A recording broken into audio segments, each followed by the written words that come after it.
saya serukan kepada seluruh habaib dan keturunan Arab serta para muhibbin di Indonesia yang duduk di eksekutif, legislatif maupun yudikatif agar bergerak dan bertindak secara nyata. Segera bubarkan organisasi monyet dan tangkap para pemimpin monyet beserta laskar monyetnya, serta pecat semua oknum yang jadi backing gerombolan monyet tersebut. Saya kalau bilang orang yang menista agama itu Ba'alawi, saya nggak bicara oknumnya ya, tapi memang kebanyakan dari Ba'alawi. Mereka menista agama, penistaan agama apa? Mereka mengatakan menuduh Nabi pernah ke Yaman, itu kan menista. Terus mengatakan Nabi pernah memberi mereka hadis di dalam mimpi. Sedangkan semua ahli sunnah imam empat mazhab mengatakan Nabi kalau sudah meninggal terputus itu wahyu. Saya tanya, hadis itu termasuk wahyu nggak? Gimana Pak Yai? Wahyu. Jadi Nabi meninggal wahyu terputus. Tapi kan Ba'alawi mengatakan saya mimpi saya dapat hadis dua. Yang pertama hadis masalah kopi. Hadis yang kedua siapa yang mencintai Ba'alawi masuk surga. Ya ini bikin hadis palsu, mengaku kami dapat hadis dari Nabi, itu menistai Nabi nggak? Itu loh. Itu menista agama itu namanya. Terus juga ada Habib yang mengatakan Muhammad itu adalah Allah sendiri. Itu mereka kalau mau diproses, orang-orang ini diproses, penjarakan. Ahok baru satu kali ngomong saja langsung didemo habis-habisan. Gitu. Jadi kalau mau penjarakan penista agama, jangan Ahok aja yang dipenjarakan, Ba'alawi juga dipenjarakan, karena mereka banyak menista agama. Jadi saya minta kepada pemerintah jangan diam aja, gitu loh. Kita dituduh sekarang memecah belah. Terus mereka yang memecah belah selama ini ngadu domba sama pemerintah, antara masyarakat, suruh pemerintah demo sana sini, meninggal orang Nusantara di jalanan, di mana-mana. Siapa yang lebih mengadu domba? Kita apa mereka? Mereka. Ngaco aja bilang terpecah belah. Iya karena dawer mereka berkurang. Alasan orang yang selalu membuat keonaran, tak suruh demo tiap hari nggak dibayar, katanya untuk bela agama Islam. Kemudian orang-orang kampung kita meninggalkan pekerjaannya, meninggalkan kegiatannya, suruh demo tiap hari. Dia yang dapat duit, orang-orang kampung kita yang kerjaannya acak-acakan, ekonominya murat-marit, istrinya muring, tahu muring?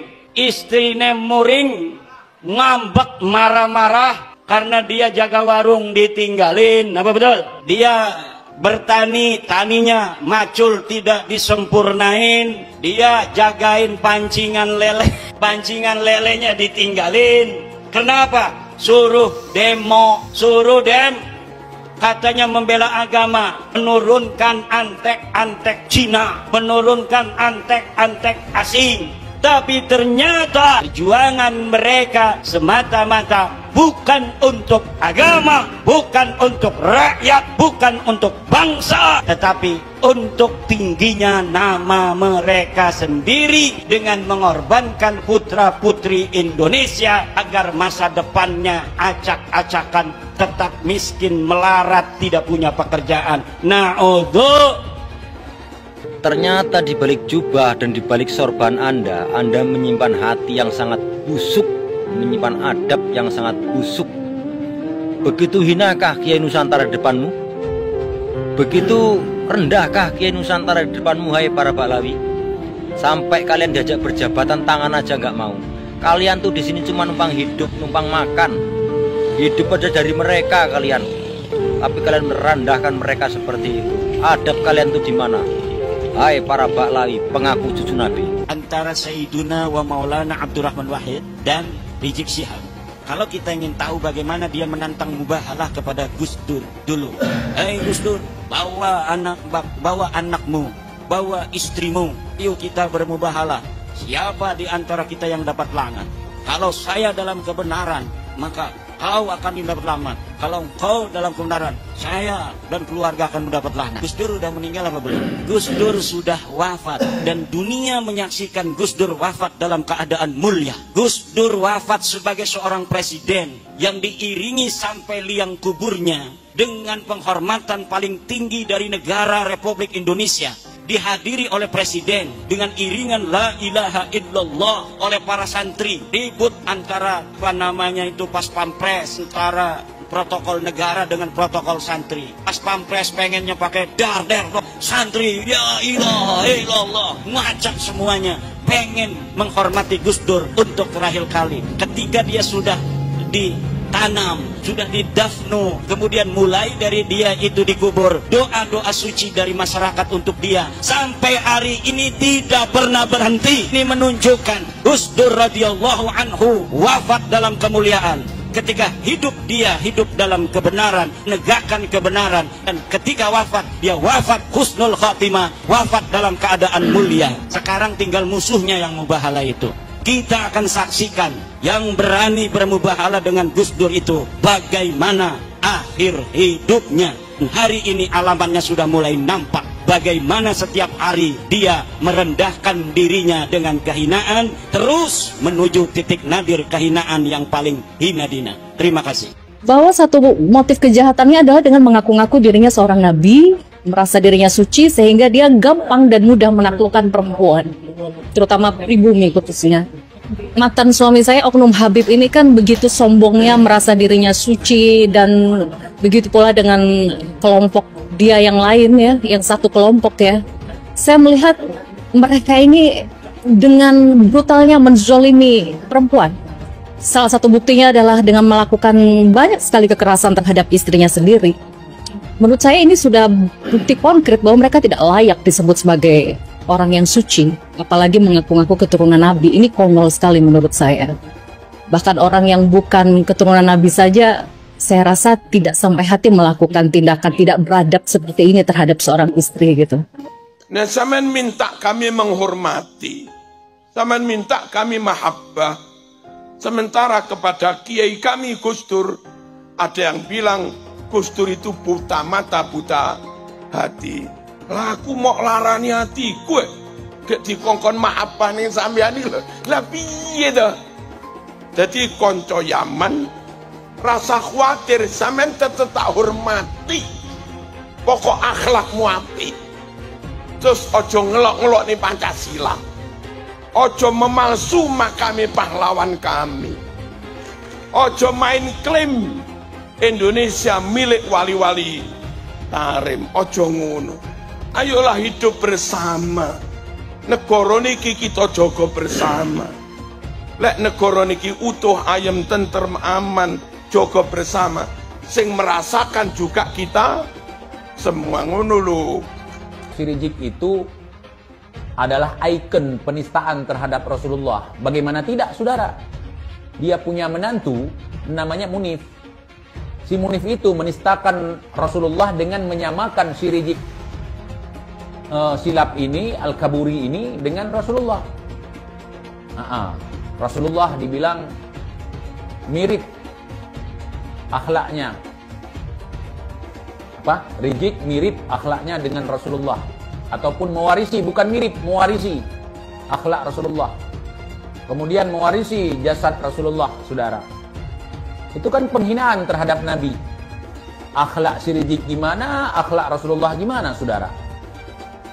Jasad Rasulullah gimana, jasad si Rizik gimana ya, ikhwan? Saya ulang-ulang itu, biar kalian tidak terpana, tidak terkontaminasi dengan omongan si menantu si Rizik laknatillah alaihim itu. Sementara hari ini kita bisa melihat si Rizik cebol ini. Mukanya hitam, hidungnya pesek, pipinya tembem, matanya belok, perutnya buncit, badannya pendek. Persis kayak celeng, celengan Semar. Celeng juga mirip. Apa kalian rela kalau Rasulullah, manusia yang kalian rindukan, manusia yang kalian harapkan untuk bisa bertemu dengannya, disamakan dengan si Rizik? Inilah para gerombolan sakit hati, gerombolan pemecah belah di negara ini. Orang-orang seperti ini seharusnya jangan dikasih panggung ataupun tempat untuk bersuara di negara ini. Karena apa? Karena inilah yang terjadi. Dia hanya keluar-keluar dan demo-demo, bukan untuk kemajuan di negara ini, tetapi untuk menghancurkan persatuan di negara ini. inilah Habib Rizik.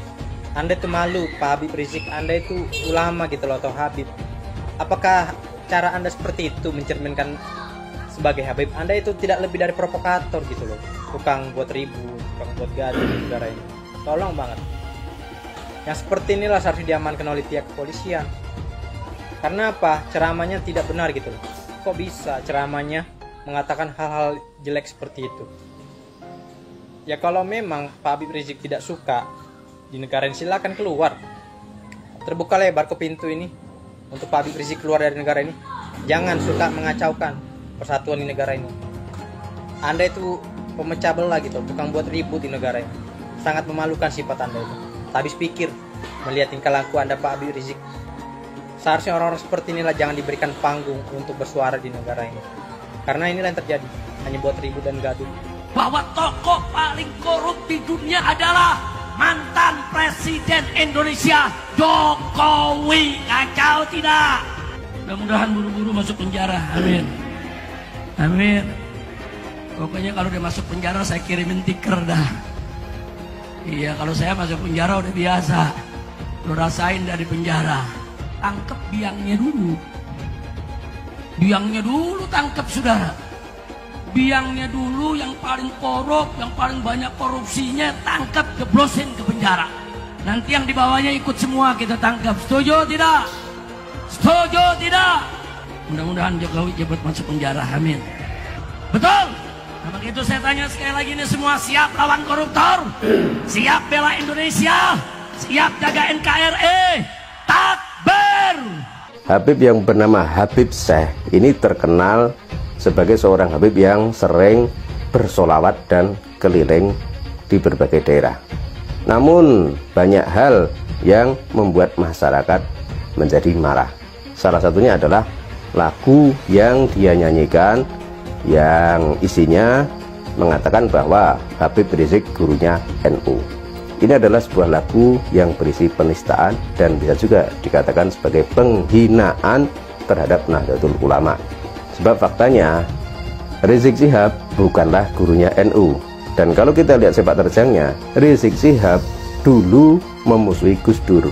Sementara kita semua tahu bahwa Gus Dur adalah cucunya pendiri Nahdlatul Ulama. Maka bagaimana ceritanya kok si Habib Syekh ini mengatakan bahwa Habib Rizik adalah gurunya NU?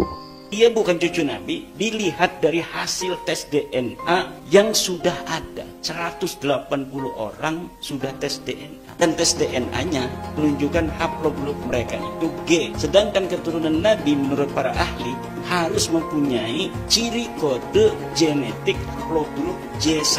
Sesuai dengan para keturunan Nabi yang sudah tes DNA di seluruh dunia Islam. Mulai Saudi, Al-Abdali, Al-Auni, Al-Jamajizah, kemudian di Yordan, Al-Hashimi, di Maroko, di Yaman itu. Di Yaman itu ada yang bukan Pahlawi, namanya Zaidi, Rasi, atau Batoba, Al-Jailani. Semuanya kebanyakan terkonfirmasi dari hasil tes DNA mereka bahwa mereka benar keturunan Nabi. Karena kode genetiknya haplogrup J1 yang menunjukkan dia orang Arab keturunan Ibrahim. Kajian ilmiah dibalas dengan ilmiah, bukan dibalas dengan kedustaan manuskrip-manuskrip. Dan kalau kita bongkar, memalukan Pak. Kitab-kitab Balawi itu kan udah banyak. Kita bongkar satu-satu, memalukan. 90% kedustaan.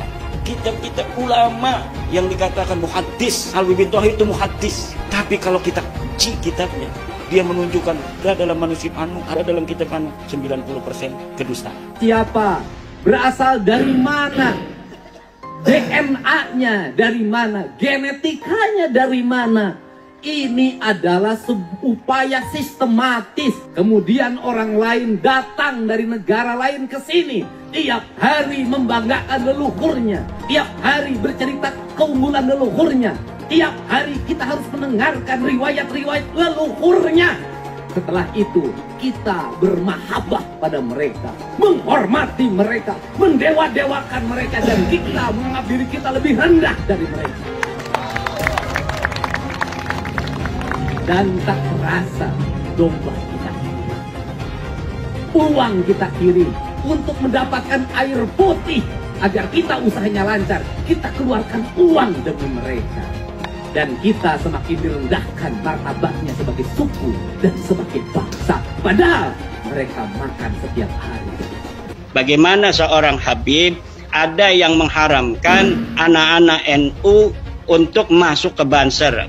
Orang-orang Jawa, anak-anaknya jangan sampai masuk ke Banser, jangan sampai masuk ke Ansor. Itu dilakukan oleh para habaib. Apa? Tidak ada yang berani menghina Hasyim Asy'ari di Indonesia ini kecuali dari Ba'alawi Faisal Asgaf.